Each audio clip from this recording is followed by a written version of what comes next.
नाही आहेत. पण जुने लोक असं सांगतात की अभंगाचा भाव, अभंगाचा साधारण अर्थ कळाल्यानंतर त्या अभंगाच्या निरूपणाकरता एक अनुकूल पार्श्वभूमी तयार करायची असेल तर त्या अर्थाला अनुसरून असणारा राग निवडला जावा आणि त्या रागामध्ये ती चाल मानली जावी. त्यामुळे चाल आजही फडावर अशीच पद्धत आहे. तुम्ही बघा, जी फडकरी मंडळी आहेत ना, त्यांचं कधीतरी गाथ्यावरचं भजन आपण ऐका. विशुद्ध भजन कसं असतं आपल्याला कळतं. बोधेबाबांचं भजन आम्ही ऐकलंय. भजन म्हणजे काय असतं हे कळतं. अशी अनेक मंडळी आपल्या संप्रदायामध्ये होऊन गेली. अभंग वाचल्यानंतर त्यांच्या मुखातून उत्स्फूर्त चाल बाहेर पडायची. उत्स्फूर्त चाल. हीच चाल त्यांनी का निवडली असेल?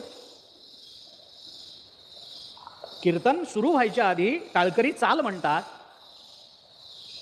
बोधेबाबांसारखा एखादा असेल टाळ घेऊन उभा, कीर्तनकाराचं भाग्य जर उदयाला आलं असेल तर त्यांनी त्याच चालीमध्ये तो अभंग म्हणावा. असं का व्हावं? कारण एकच असतं, तो अभंग घेतल्यानंतर त्यांच्या अंतःकरणात त्या अभंगाचा जो अर्थ स्फुरित होतो त्या अर्थाला अनुसरून रागदारी त्यांच्या मुखातून स्वरावली बाहेर पडत असते. तो त्यांना अभिप्रेत असणारा अर्थ असतो आणि त्या स्वरांनी एकदा वातावरण निर्माण झालं की मग त्या वातावरणाच्या पार्श्वभूमीवर कीर्तनकाराला त्या अभंगाचं निरूपण करणं सोपं जावं याच्याकरता आधी चाल म्हणायची, नंतर मधली चाल आणि मग सगळं चिंतन ऐकल्यानंतर त्या चिंतनाकरता आम्ही मननशील व्हावं याच्याकरता आमची अंतःकरण वृत्ती अंतर्मुख व्हावी याच्याकरता. म्हणून मग शेवटी भैरवी आहे, कारण भैरवीतले सगळे स्वर कोमल आहेत. त्यामुळे ती अंतर्मुख करते आणि अंतर्मुख होऊन मग त्या अभंगाचं चिंतन करत करत करत करत आम्ही घरी जावं आणि अभंगाचं चिंतन करत करत झोपावं आणि सकाळी उठल्यानंतरही त्या अभंगाचं चिंतन करतच राहावं. हा खरं म्हणजे कीर्तनाचा परिणाम. आता कीर्तन संपवून घरी जाताना कोणता अभंग होता असं विचारलं तरी अडचणच आहे. पटकन सांगत नाहीत हा अभंग होता म्हणून. आता अभंगच लक्षात राहत नाही तर चाली स्वरावली लक्षात राहणं फार अवघड असतं. मी एका ठिकाणी कीर्तनाला गेलो होतो. मला काला होता माझा. दुसऱ्या दिवशी सकाळी पोचणं शक्य नव्हतं म्हणून आदल्या दिवशी रात्री गेलो. सकाळी उठून जाणं शक्य नाही वेळेत काल्याच्या, म्हणून रात्री गेलो. कुठे जायचं माहिती नव्हतं. मंडपात पोचलो कीर्तनाच्या. रात्रीचं कीर्तन संपलं होतं. श्रोते बाहेर येत होते. एक ओळखीचा श्रोता मला भेटला.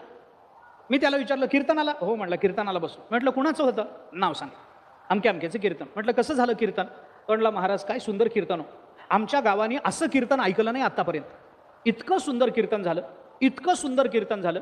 सगळे श्रोते भान हरपून ऐकत होते. भान हरपून. एकही श्रोता उठला नाही कीर्तनात. म्हणजे कीर्तनाच्या यशाचं रहस्य काय? मला एकाने सांगितलं होतं. तो म्हणला महाराज तुमचं कीर्तन फार छान झालं. म्हटलं कशावरून? तो म्हणला अहो तुम्ही बोलायला सुरुवात झाल्यावर जो डोळा लागला तो विठ्ठल जय जयलाच उघडला. काय कीर्तन! हे कीर्तनाच्या यशाचं हे नाही आहे ना, रहस्य नाही आहे ना. म्हटलं कसं झालं कीर्तन? म्हटलं फार सुंदर कीर्तन. खरंच गावाने असं कीर्तन ऐकलं नाही.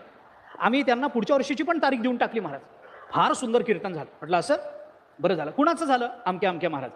मी सहज त्याला विचारलं अभंग कोणता होता? तो मला म्हणाला कीर्तनात अभंगही असतो का? मी म्हटलं मग तू 2 तास बसून ऐकलंस काय?